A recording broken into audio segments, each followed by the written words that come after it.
नमस्कार, मी सोनिया भानुसे। आज मी तुम्हाला घेऊन चालले आहे अशा एका ऐतिहासिक आणि प्रेरणादायी ठिकाणी, जिथे प्रत्येक विटेतून, प्रत्येक श्वासातून जय भवानी, जय शिवाजीचा जयघोष ऐकू येतो। आजचा माझा व्लॉग आहे भिवंडी तालुक्यातील श्री छत्रपती शिवाजी महाराज यांच्या मंदिरावर। हायवेवरचा प्रवास खूपच सुंदर होता, पण जसजसं मी भिवंडीच्या आतल्या भागात गेले तसतसे रस्ते बदलायला लागले। गावच्या छोट्या रस्त्यावर खड्डे, चिखल आणि खडबडीत मार्ग। सुमारे 13 किलोमीटरचा हा रस्ता एकदम ऑफ रोडिंगचा अनुभव। पण त्या रस्त्यावर प्रत्येक वळणावर एक एक बोर्ड दिसत होता। तो मला दिशा दाखवत होता आणि सांगत होता, थोडं अजून पुढे जा, तिथे इतिहास तुझी वाट बघतोय। शेवटी मी पोहोचले मराडेपाडा या छोट्या गावात, जे भिवंडी तालुक्यात ठाणे जिल्ह्यात आहे। गावाच्या शांत वातावरणात दूरवरच मला मंदिराचं दर्शन झालं। मी माझी बाईक पार्क केली। बाईक पार्किंगसाठी 10 रुपये आणि कार पार्किंगसाठी 20 रुपये असे तिथे होते। दिवाळीच्या सुट्ट्या असल्यामुळे थोडीशी गर्दी होती आणि आकाश ढगांनी भरलेलं, पावसाची हलकी चाहूल होती। मंदिराचं बांधकाम पाहून असं वाटलं जणू एखाद्या किल्ल्यातच प्रवेश करतोय।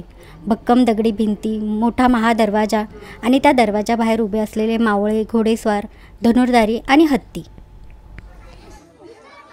दरवाजातून प्रवेश करतात मुखातून एकच शब्द बाहेर आला, वा, खूपच सुंदर।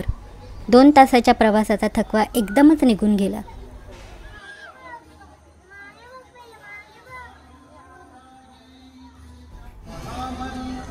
मी मंदिरात प्रवेश केला, पायऱ्या चढत वर गेले आणि समोरच दिसले ते भव्य सिंहासनावर विराजमान श्री छत्रपती शिवाजी महाराजांची मूर्ती।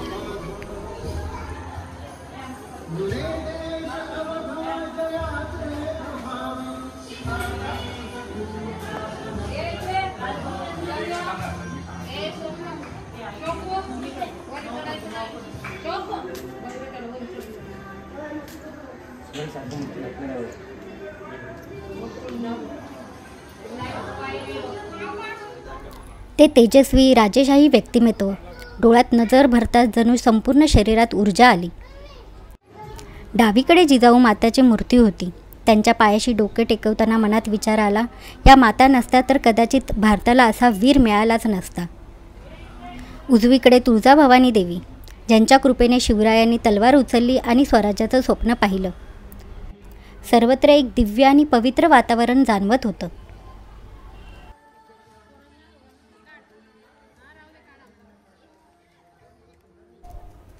मंदिराच्या भिंतीवर तिन्ही बाजूनी सुंदर अशी 3D इफेक्ट असलेली चित्र बनवलेली होती। शिवरायाच्या जीवनातील प्रसंग, त्यांचे बालपण, स्वराज्याचा स्थापनेचा प्रवास, युद्धातील शौर्य आणि जनतेसाठी प्रेम, प्रत्येक चित्राखाली माहिती लिहिलेली होती। ज्यांना इतिहासाची माहिती नाही त्यांनी येथे येऊन वाचावं, असं वाटतं जणू इतिहास आपल्याशी बोलतोय। त्या चित्रांकडे पाहताना मला माझं 4थीचं इतिहासाचं पुस्तक आठवलं, जिथे पहिल्यांदाच आपण शिवाजी महाराजांचा जन्म शिवनेरी किल्ल्यावर झाला हे वाचलं होतं। येथे आहे लढाईत वापरली जाणारी हत्यारे आणि त्यांची माहिती।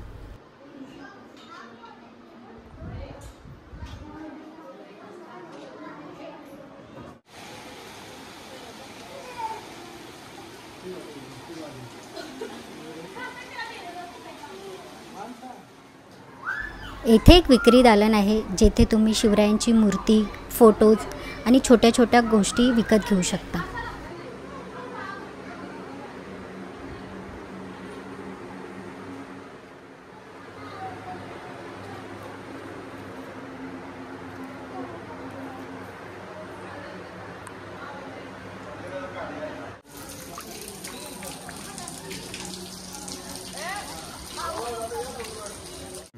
मंदिराभोवती शेत, हिरवाई आणि पक्ष्याचा किलबिलाट, संपूर्ण वातावरण शांत, पवित्र आणि प्रेरणादायी होतं। मी मंदिराच्या पहिल्या मजल्यावर गेले।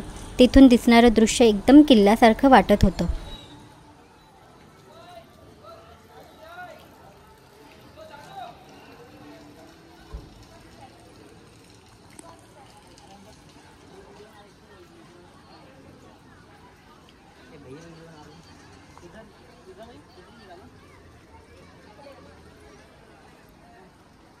येथे मी थोडे फोटो घेतले आणि तेवढ्यातच पाऊस सुरू झाला। लवकर खाली आले आणि मंदिराच्या ओसरीत उभी राहून पावसात न्हालेलं मंदिर पाहत राहिले.